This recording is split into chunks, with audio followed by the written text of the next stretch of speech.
찍히면 아웃이다. 이거 무슨 영화 제목 같은데요. 그런 게 아니고요. 이 정부가 내놓은 장관 후보자에 대해서 정의당에 반대하는 사람은 반드시 낙마해 왔다. 그래서 이른바 정의당 데스노트라는 말이 회자될 정도, 바로 이런 것을 표현하는 단어입니다. 찍히면 아웃. 자, 문재인 정부의 마지막 퍼즐이라고 불리우는 홍종학 중소벤처기업 장관 후보자. 과연 정의당 어떻게 바라보고 있는지 노회찬 정의당 원내대표 전화 연결해서 입장 들어보겠습니다. 노 대표님 안녕하십니까? 네, 안녕하십니까? 예. 어떻게 보세요? 홍종학 후보자.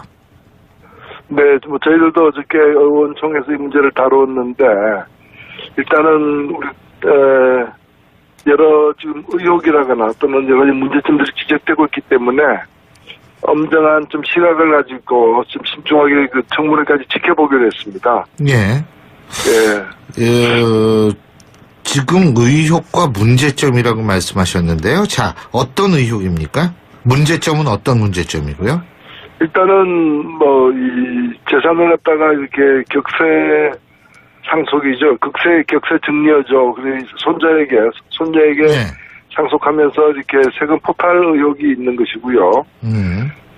그 다음에 이제 여러 가지 뭐 딸 아이 그 학교 보낸 문제라거나 아직은 뭐 청문회가 열리지도 않은 상태고 자료도 이제 겨우 공개되고 있는 상황이어서 좀 더 어떤 상황이 더 나올지는 지켜봐야 될 것 같습니다. 재산의 격세 증여가 문제라고 말씀하셨는데 지금 지금 청와대 쪽에서는 이거는 국세청 홈페이지에서 오히려 상당히 격려가 아니라 이 추천하는 그런 방식이다. 예?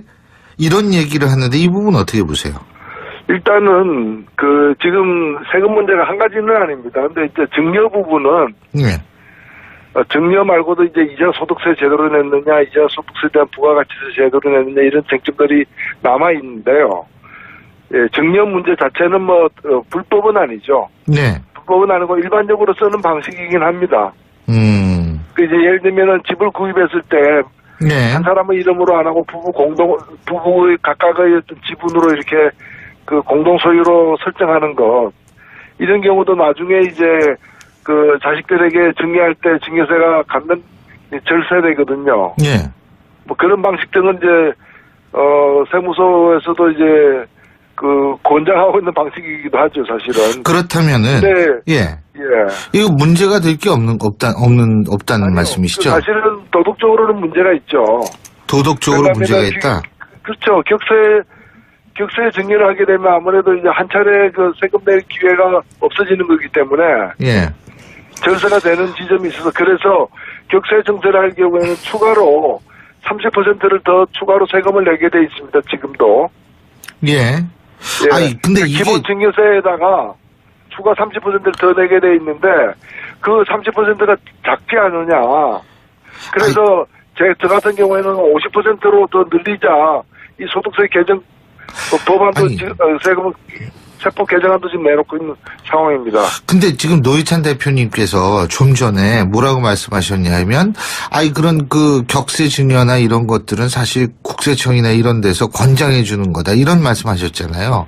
근데 이게 도덕적으로 문제가 있다라고 또 말씀하셨는데, 그렇다면 도덕적인 문제가 있는 것을 정부가 권장한다는 말씀이세요? 결과적으로는 그런 거죠. 그래서 저는 그렇다. 그래서 그 문제가 있기 때문에 예. 도덕적인 문제를 조금 감소시키기 위해서는 격세 증여할 때는 세율을 더 높여야 된다. 예. 그래서 저도 세율을 더 50%로 높이는 개정안을 지금 제출해 놓은 상황입니다. 자, 그러면은 말입니다. 대표님, 이게 이 홍종학 후보자가 도덕적으로 문제가 있다라고 생각하시는 겁니까, 지금? 아니요, 우리 국민들의 눈높이에서 볼 때는 지금 빈부격차가 극심하지 않습니까? 예, 그렇죠. 예, 경제적으로 어려운데 그냥 중학교 다니는 어린 아이에게 수억 원대의 어떤 재산이 이렇게 물려지는 상황 자체가 아무리 법적으로는 하자가 없다 하더라도 이제 공직 후보자의 자녀가 그런 식으로 돼 있다는 데에서는 마음이 불편한 거죠. 그러면 국민들의 정서에는 도대체 이 정부가 어떤 이제 철학과 가치로 무장하고 있는가에 대해서 의문을 갖게 되는 그런 지점이 있는 건 사실이죠. 예. 그렇다면은 지금 그 홍종학 후보자에 대해서 정의당 내부에서 부정적인 기류가 더 많다 이렇게 이해해도 되겠습니까? 아니요, 아직 그렇게 지금 저희들이 뭐 단정한 건 아니고요. 왜냐면은 예. 지금 증여세 하나만 얘기할 문제는 아닐 것 같고요. 예. 예, 그 이자 소득세라거나 이자 소득세 부가가치세라거나 앞으로 또 확인해야 될 지점들이 많기 때문에 이런 부분에 대한 어떤 그 면밀한 좀 검증을 한 후에 판단할 문제다고 저희들은 보고 신중하게 지금 보고 있는 것입니다. 그러니까 지금 뭐 데스노트에 오를 수도 있고 안 오를 수도 있다 이런 말씀이시네요. 결론적으로 보면. 데스노트라는 거는 저희들이 무슨 그런 노트를 한권 갖고 있는 건 아니니까요. 아, 일본 영화 제목이죠, 이거는 사실은. 아, 그렇습니다. 예. 예. 그렇군요. 자, 요건 조금 다른 얘기인데요. 예. 네. 다음 주에 우리나라 외교 분야에서 아주 중요한 한 주가 될 것 같아요. 트럼프 미국 네네. 대통령도 오고, 그죠? 근데 일단 어제 한중 관계 개선에 대한 합의문이 발표가 됐는데, 이 합의문 어떻게 평가하십니까? 예, 더 이상의 상황의 악화가 양국에 더 치명적인 그 손실을 주기 때문에, 예. 현 상황에서 이제 좀 봉합하는, 그리고 전략적 타협을 한 경합물들이 보여집니다. 예. 전략적 타협. 그 어떤 의미죠? 일단은 사드에 대해서 그 중국이 강력하게 반대를 해왔는데, 예. 반대한다는 입장은 고수하되 그 사드 들어온 것 때문에 그 관계를 냉각시키거나 악화시키거나 하는 일은 중단하겠다는 것이거든요. 예. 예. 그 대신에 여러 가지 다른 어떤 중국이 우려하는 지점에 대한 어떤 보장, 예를 들면 한미 1일까지 포함하는 군사동맹, MD. 그 다음에 이제 미국 MD 편입 이런 부분에 대해서는 한국에서 안 하겠다는 얘기를 함으로써 중국을 좀 달래주는 예. 그런 타협이 양국 간에 있었던 것 같습니다. 그래서 이거는 지금 시기로서는 최선이다 이렇게 생각하시는 거죠? 일단 사드 들어와 있는 것이 이제 이미 엎질러진 물처럼 되어 있는 상황에서 예. 상황에서 뭐 최상이라기보다는 지금 이제 문제를 이제 더 악화시키지 않기 위해서 봉합한 그런 상황이 아닌가 생각됩니다. 예. 자, 그리고 다음 주에 트럼프 미국 대통령이 우리나라에 오지 않습니까? 네네. 그런데 이게 오기 전부터 벌써 뭐 경제 문제 얘기하고 이러는 모양이에요. 이건 결국 한미 FTA 문제인 것 같은데, 예? 네네. 자, 여기에 우리가 어떻게 대응해야 된다고 보십니까? 저는 한미 FTA에 있어서 트럼프의 벼랑 끝 전술을 휘말려서는 결코 안 된다고 봅니다. 우리는 대한민국 정부는 대한민국 국익을 위해서 존재하는 정부 아니겠습니까? 그렇죠. 예. 예, 그렇기 때문에 그 한미 FTA라는 협정 자체가 업종에 따라서 산업에 따라서 어떤 거는 이쪽이 유리하고 어떤 건 저쪽이 유리하고 이게 섞여 있는 것인데 예. 미국이 다소 이렇게 불리하거나 유리하지 않은 걸 끄집어내 가지고 그것만 이렇게 미국이 유리하게 바꾼다면은 우리는 결과적으로 손해가 되는 거죠. 그래서 그 상호 호혜의 입장에서 이 문제를 다뤄야 된다. 일반적으로 미국의 이익을 더 늘리고 한국의 손해가 더 커지는 걸 정부가 용인해서는 안 될 거라고 봅니다. 물론 뭐 당연히 그렇게 해야겠죠. 근데 뭐 깜짝 놀랄 만한 뭐가 있다. 트럼프 대통령도 이런 얘기를 하지 않습니까? 우리 노회찬 대표님 보실 때 그게 뭐라고 보세요? 그냥 추측할 수밖에 없지만. 예, 그렇죠. 제가 잘 안 놀라는 사람이긴 한데. 아, 잘 안 놀라세요? 예, 좋습니다. 또 한 가지 제가 여쭤볼게요.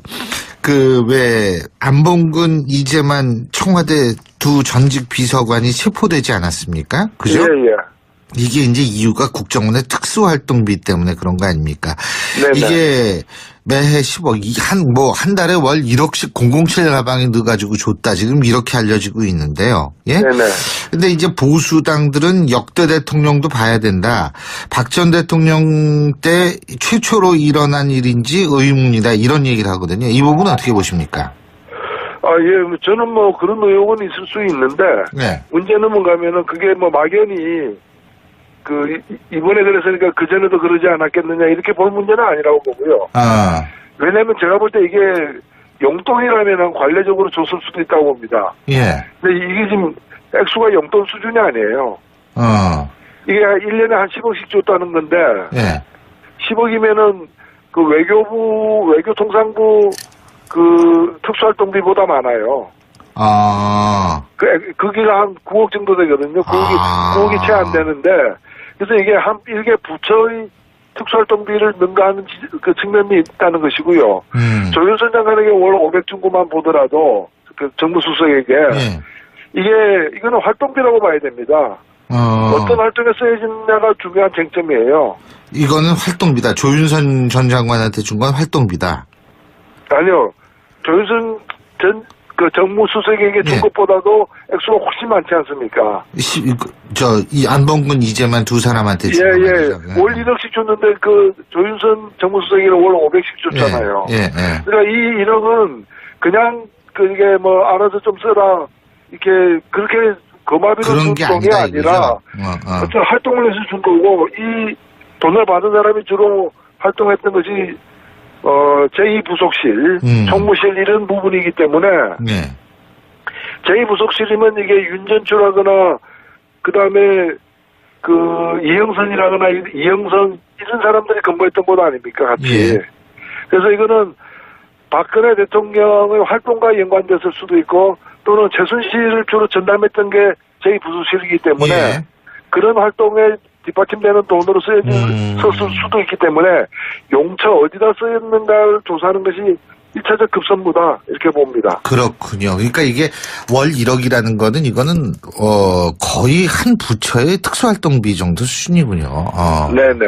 알겠습니다. 예, 오늘 말씀 여기까지 듣겠습니다. 고맙습니다. 네, 감사합니다. 예, 지금까지 정의당 노회찬 원내대표였습니다. 지도 않은 상태고 자료도 이제 겨우 공개되고 있는 상황이어서 좀 더 어떤 상황이 더 나올지는 지켜봐야 될 것 같습니다. 재산의 격세 증여가 문제라고 말씀하셨는데 지금 지금 청와대 쪽에서는 이거는 국세청 홈페이지에서 오히려 상당히 격려가 아니라 이 추천하는 그런 방식이다. 예? 이런 얘기를 하는데 이 부분 어떻게 보세요? 일단은 지금 세금 문제가 한 가지는 아닙니다. 근데 이제 증여 부분은 증여 말고도 이제 이자 소득세 제대로 냈느냐, 이자 소득세에 대한 부가가치세 제대로 냈느냐 이런 쟁점들이 남아 있는데요. 예, 증여 문제 자체는 불법은 아니죠. 네, 찍히면 아웃이다. 이거 무슨 영화 제목 같은데요. 그런 게 아니고요. 이 정부가 내놓은 장관 후보자에 대해서 정의당에 반대하는 사람은 반드시 낙마해왔다. 그래서 이른바 정의당 데스노트라는 말이 회자될 정도 바로 이런 것을 표현하는 단어입니다. 찍히면 아웃. 자, 문재인 정부의 마지막 퍼즐이라고 불리우는 홍종학 중소벤처기업 장관 후보자. 과연 정의당 어떻게 바라보고 있는지 노회찬 정의당 원내대표 전화 연결해서 입장 들어보겠습니다. 노 대표님 안녕하십니까? 네, 안녕하십니까? 예. 어떻게 보세요? 홍종학 후보자. 네, 저희들도 어저께 의원총회에서 이 문제를 다뤘는데 일단은 여러 지금 의혹이라거나 또는 여러 가지 문제점들이 지적되고 있기 때문에 엄정한 좀 시각을 가지고 좀 신중하게 청문회까지 지켜보기로 했습니다. 예. 지금 의혹과 문제점이라고 말씀하셨는데요. 자, 어떤 의혹입니까? 문제점은 어떤 문제점이고요? 일단은 이 재산을 갖다가 이렇게 격세 상속이죠. 격세 증여죠. 그래서 손자에게 상속하면서 이렇게 세금 포탈 의혹이 있는 것이고요. 그 다음에 이제 여러 가지 딸 아이 학교 보낸 문제라거나 아직은 청문회가 열림이 있어서 그래서 격세 증세를 할 경우에는 추가로 30%를 더 추가로 세금을 내게 돼 있습니다. 지금도. 예. 아니, 근데 기본 증여세에다가 추가 30%를 더 내게 돼 있는데 그 30%가 작지 않느냐. 그래서 저 같은 경우에는 50%로 더 늘리자. 이 소득세 개정 법안도 아니. 지금 세금 세법 개정안도 지금 내놓고 있는 상황입니다. 근데 지금 노회찬 대표님께서 좀 전에 뭐라고 말씀하셨냐면, 그런 그 격세 증여나 이런 것들은 사실 국세청이나 이런 데서 권장해 주는 거다. 이런 말씀하셨잖아요. 근데 이게 도덕적으로 문제가 있다라고 또 말씀하셨는데, 그렇다면 도덕적인 문제가 있는 것을 정부가 권장한다는 말씀이세요? 네. 불법은 아니고 일반적으로 쓰는 방식이긴 합니다. 그 이제 예를 들면은 집을 구입했을 때 네. 한 사람의 이름으로 안 하고 부부의 각각의 어떤 지분으로 이렇게 그 공동 소유로 설정하는 것, 이런 경우도 나중에 이제 그 자식들에게 증여할 때 증여세가 갖는 절세되거든요. 네. 뭐 그런 방식 등은 이제 세무서에서도 이제 그 권장하고 있는 방식이기도 하죠, 사실은. 그렇다면은 예. 이거 문제가 될 게 없다는 아니요. 말씀이시죠? 사실은 도덕적으로는 문제가 있죠. 도덕적으로 문제가 있다. 그렇죠. 격세 증여를 하게 되면 아무래도 이제 한 차례 그 세금 낼 기회가 없어지는 거기 때문에 예. 절세가 되는 지점